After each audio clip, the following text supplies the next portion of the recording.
Boston Celtics fall apart in the third quarter against a tough, physical Orlando team. Doesn't matter how many guys were out. We'll talk about that and why I was okay with that last shot that Al Horford got. It's all right now on the Locked On Celtics podcast. Yup. Beantown, be ever ready. Recognize the city of champs. Back to back, if I say it, it's stamped. Locked on number 19, the best one, the next one. Juice loose in your pool now for the next run. It's the C's, who else could it be? What they gon' say now? Screaming like JT, Karalis, recap the madness. Every game, every practice. Best daily pod, no cap like Brad Beckett. Clutch like Drew to KP, tap in daily. Primetime Depp and D White on the sideline. Raining Jace, how it started, raising business, how we finished. Locked on Celtics pod, home of the winners. Hey there, welcome back to the Locked On Celtics podcast. It's right here on the Locked On Podcast Network, where it's your team every day. I get you covered every day. This week's a little bit different because of the holiday. This is the Tuesday show, the Christmas Eve show for everybody who's celebrating Christmas. I will not be recording a show on Christmas Eve. So the next podcast will be on Christmas Day after the Celtics and the Sixers. So still 5 podcasts a week. Still 5 podcasts this week, but it's just going to be the Friday night game will be the 5th podcast rather than a bonus podcast. Either way, 5 podcasts, so make sure you're subscribed wherever you get your podcast. Watch the show on YouTube, get into the comment section. Let me know what you're thinking. If you're new, I'm John Karalis. I'm a beat reporter for Boston Sports Journal. I've been covering the Celtics for about 20 years now. So, I've seen a thing or two. In this one, I saw the Celtics lose to the Orlando Magic, a very physical team. I saw the Celtics come out great and then kind of fall apart. That's a good team against the decimated team. Not surprising.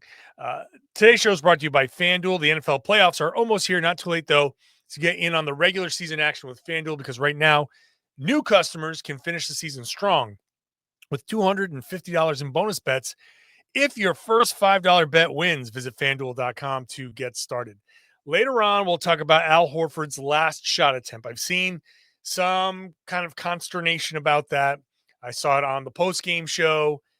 People were kind of like, why did you take that three-pointer with 35 seconds left when all you needed was a 2? I'll explain why that's actually good game management given the situation. You got to do certain things. It may not seem like that's the right move, but that was, I believe, the right move. We'll talk about that later on. But let's just start with the physicality in this game. After the game, Joe Mazzulla mentioned physical or physicality 9 times. Jaylen Brown, in his post-game interview, said it, I think, 11 times. There were a lot of opportunities for the Celtics to mention how physical this game was going to be, and they took them. And so, okay, it was a very physical game. The way I put it on Boston Sports Journal was the Celtics didn't just get a lump of coal in their stockings. The Magic took that stocking down and beat them over the head with it, like Colonel Jessup was ordering a code red. The Celtics, I think, didn't match the Orlando physicality. They didn't match that type of play. I think they got a little caught up in the officiating stuff, which, okay, I get it. People love to complain about the officials. I'm not going to do that. This was the type of game where I think if you're on the floor, you shouldn't be expecting a call. I don't care if you're Jaylen Brown. I don't care who you are. The way the refs were calling this game, no one should have expected a foul call on any play, no matter what happened. No matter if, Cole Anthony took out a surgical 2x4 and started walloping Al Horford over the head with it. It doesn't matter. You do not expect a foul call. But I think after the game, Jaylen was like, yeah, they were allowed to be physical. And I was expecting certain things. He was in classic Jaylen Brown fashion saying, I'm not going to complain about something, but then complaining about something. And, I'm not making any excuses, but here are my excuses. And I don't see it as necessarily an excuse. He wanted certain foul calls. And I'm sure you are like thinking like, yeah, of course he wanted the foul call because he got fouled. but the refs had been allowing a ton, a ton of contact.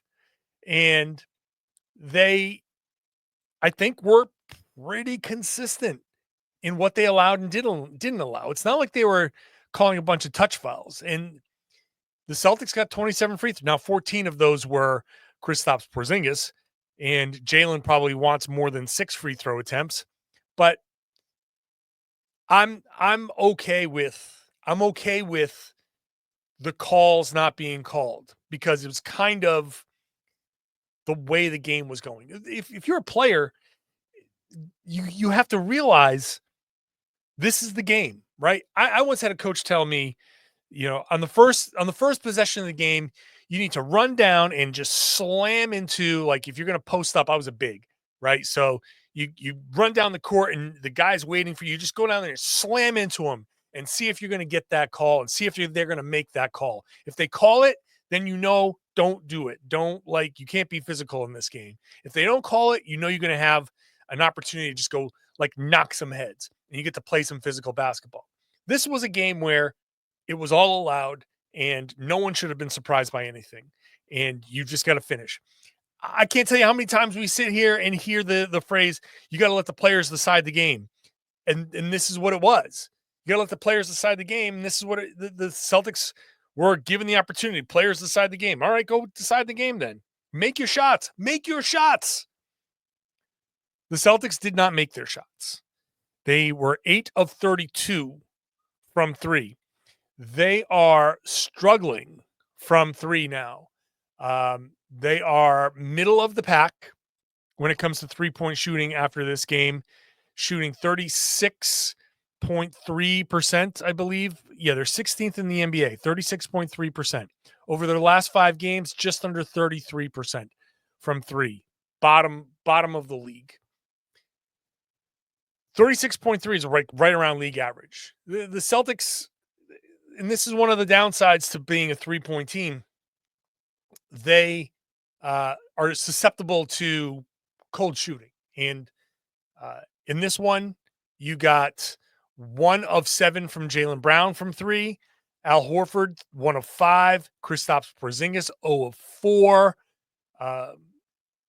Peyton Pritchard, 1 of 5. Peyton Pritchard was not effective in this game. And I think the third quarter showed a lot of why he wasn't effective. I think he got caught up in a lot of the same stuff that the rest of the team got caught up in. But also, this is another big, strong, physical team that Pritchard is not exactly the most well-equipped to deal with. I don't want to rain on the Peyton Pritchard parade because he's had an incredible season. This is the type of game, this is the type of team that's going to give him, some problems here or there. And this was one of the games where he got some problems. In fact, the Celtics bench, completely nothing from the Celtics bench. Luke Cornett, 4 points, 5 rebounds. I mean, he made a couple of plays, but how many times did a ball go off of Luke Cornett's hands? How many times did he not catch the alley-oop, not finish an alley-oop? It was physical. And you got to finish through traffic a little bit, but that ball was hitting you in the hands, buddy. You got to finish that.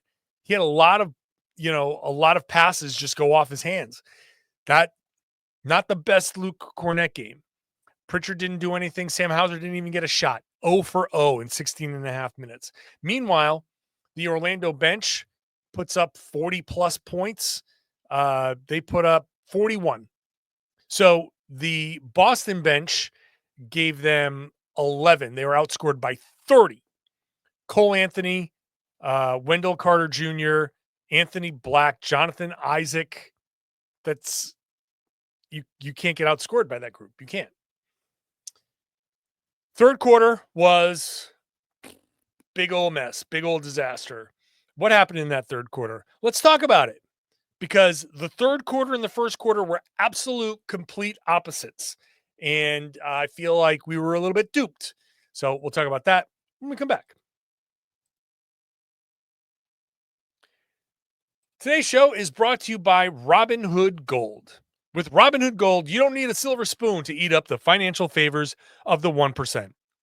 Robinhood Gold allows others to get the rates and perks usually reserved for the high society. Now, the resourceful individual with Robinhood Gold can earn the very liberal rate of 4.25% APY on uninvested cash and be rewarded with a handsome 3% retirement boost on IRA account contributions.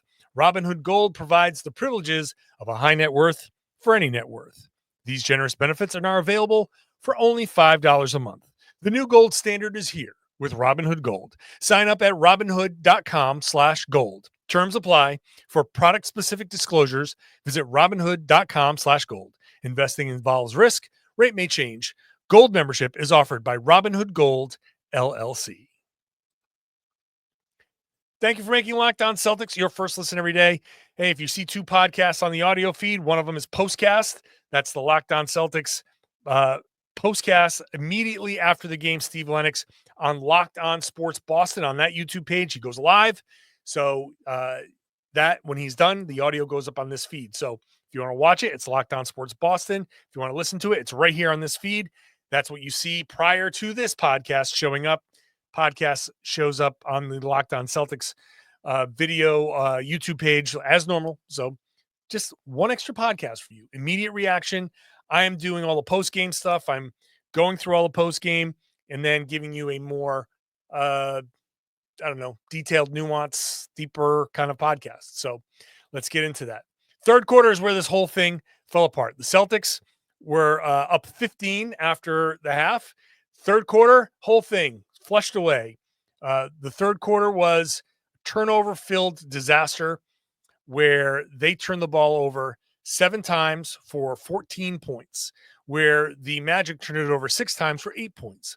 It's a complete opposite of what the first half was, when the Celtics got 14 points off turnovers in the first half, and the Magic had 7 points off Boston turnovers, even though turnovers were pretty equal. So same idea in this one. It was flipped. Every Celtics turnover, 7 turnovers, 14 points. Every Celtics turnover hurt them. They paid dearly for them all. In the first quarter, complete opposite. The first quarter was gorgeous. The first quarter of this game will probably be forgotten over the course of history, but because this will be remembered as, God, what a disappointing loss to Orlando. That didn't have Paolo Banchero, no Franz Wagner, no Mo Wagner. Who else was out? Couple other guys. It didn't matter. The Celtics didn't have Jayson Tatum, who was a late scratch. In fact, he wasn't ruled out until halftime. He was sick. So I assume that before the game, something didn't sit well with him. And he was like, oh, I don't know if I'm going to make this. And he was getting sick in the back. And so no Jayson Tatum in this. And that obviously makes a difference. But shouldn't have made that much of a difference. The Magic were completely shorthanded. But that first quarter, the Celtics were just beautiful. 5 assists. They had 4 steals. They had 3 block shots, just 3 turnovers. They turned Orlando over 5 times for 7 points, held Orlando to 8 of 23 shooting. Jaylen Brown was awesome in the first quarter. That was, if Jaylen had played 4 quarters of that, I mean, obviously it would have been amazing because he would have scored 60 points. He had 15 points in the first quarter. So that was not probably going to be sustainable. But Jaylen Brown in the first quarter was absolutely sublime, amazing, spectacular. What other superlatives do you want? He was completely controlling the game. His drives were beautiful. The finishes, the spins, the step. I mean, just incredible stuff. The vision. He only had 1 assist in that, but man, he was passing so well in that first quarter. I looked at that first quarter and I said, man, these Celtics came out ready. They did not fall into this trap. They came out ready. Their defense was swarming. It was incredible. Yeah, maybe they gave up a couple of layups, but a couple of mistakes, just a couple. The defense looked spectacular. Could not believe how good it looked. Second quarter, Jaylen sits down. So they didn't have Jaylen. Obviously, they didn't have Jayson. And it bogged down a little bit. They got Porzingis the ball a lot of post-ups in that second quarter. He went to the line 4 times in that second quarter. Lots of free throws, 10 free throws in the second quarter for Boston. But things slowed down until Jaylen came back, and boom, they took off at the end of the quarter. I loved it. They're at halftime. I'm like, they're up 15. This is cake. This is gravy. They're the way they're playing. Just keep doing this. I get to start writing my game story early. I'm feeling good. It's Christmas Eve tomorrow. I get to get some sleep, wake up early, start doing what we got to do. Family's coming over. I'm like feeling great. Then the third quarter happens, and everything that they were doing in the first quarter went away. Credit to Orlando. They came out, they played even more physical. They cut down on their turnovers. Afterwards, Jamal Mosley was like, we looked at the turnovers. They had 14 points off turnovers, and we were down 15 at the half. That tells you everything you need to know. And that was part of their turnaround. They were able to turn Boston over, but Boston was very complicit in that they were just dribbling way too much. It just felt like they got to the rim so easily in the first half, especially that first quarter, that in the third quarter they said, you know what, we're just going to put our heads down and do it again and again and again. And they got into an old habit of dribbling too deep and getting caught and not having any outlets and passing to nobody, right? They would just get caught and pass to nobody. In a couple of occasions, maybe they were to spots where players should have been, but they weren't moving without the ball and getting into their proper spacing. But sometimes it's just, oh God, I'm stuck. What am I going to do? I'm in the air. I've got to throw it somewhere. And it becomes a turnover. And not only a turnover, and not only a live ball turnover, but a turnover with momentum, almost like an outlet pass to the Orlando Magic. The way they just dribbled the air out of the ball and did not even look to move, make reads, did not even look to space the floor properly, or they were not able to space the floor properly because of what Orlando was doing. But regardless, it was gross, ugly, and not Celtics basketball. They started to get back to it in the fourth quarter after another run, a 7-0 run where Orlando kind of took control of the game.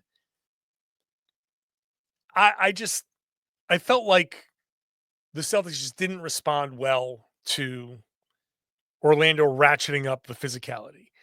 Orlando had a lot to prove. They had Tristan da Silva, who hit the game like icing shot, a rookie. Trevlin Queen, who is a two-way player. He's 27 years old. He's in his 4th year in the league. The dude was homeless and, fighting for his basketball life, like living out of a car. That type of player, hungry, and has an opportunity, gets a start against the Boston Celtics, makes the most of it. What did he finish with? 17 points on 5 of 9 shooting, 3 of 4 from 3. Great game, +4. Great game for Trevlin Queen. This is, not only are you trying to beat the champs, and after the game, like Kristaps Porzingis was like, yeah, the way they celebrated, they obviously wanted to win this game a lot. And it's true. Like, Porzingis said a lot in his postgame without saying the actual words. But what he said was, oh, these guys are celebrating. You could tell how they're celebrating. It meant a lot to them, which is a compliment to us. He literally said that. He said, it's a compliment to us. And yeah, it is. Orlando really wanted to beat the Celtics. The shorthanded Magic, starting Tristan da Silva and Trevlin Queen and Goga Batadze, like that starting group had a lot to prove. And the Celtics don't have anything to prove other than it's the regular season. We're just going to keep trying. We're just going to keep trudging through it.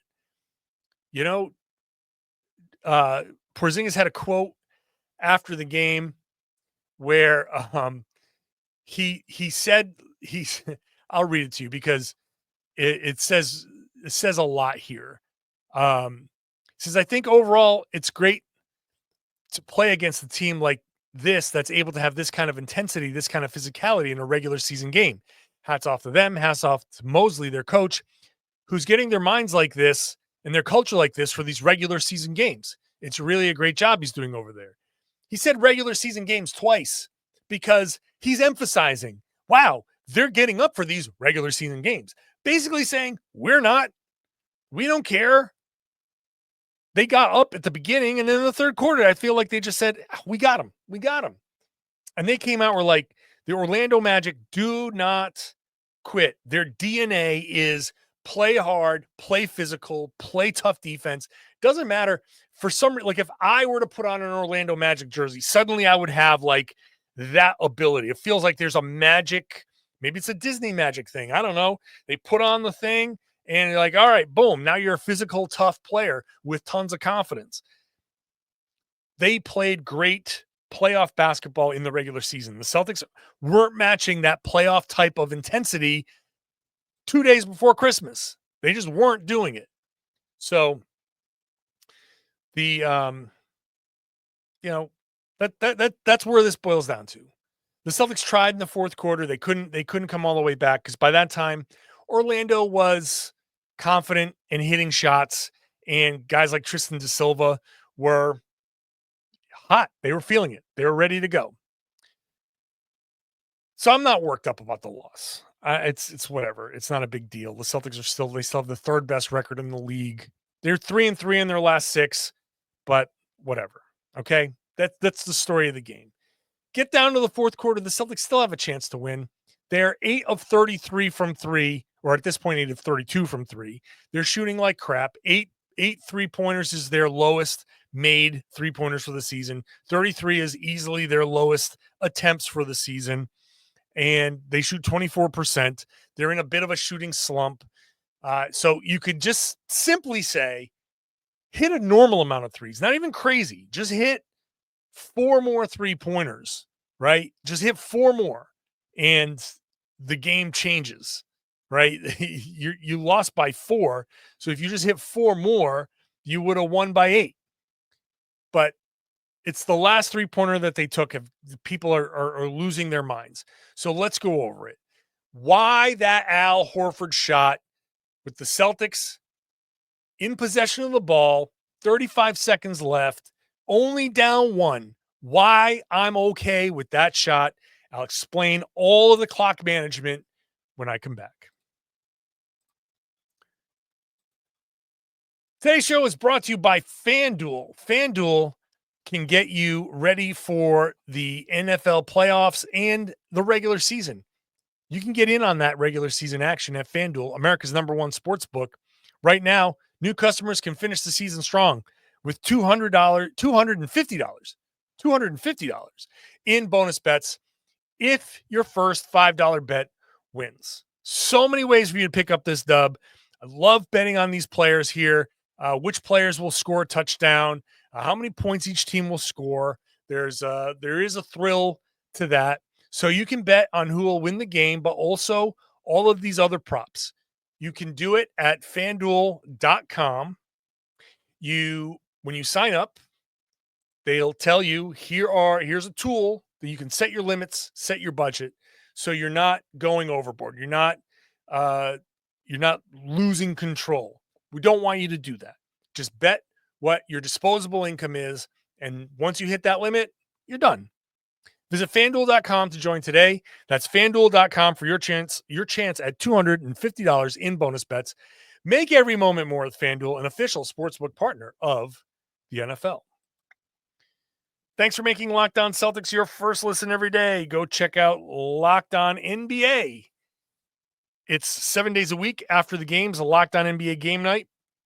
And Locked On NBA in the afternoons is a debate show, getting you all the big topics in the league. So 2 podcasts on the Locked On NBA feed. Go check them out. Make them your second listen or second and third listen after you're done with Locked On Celtics.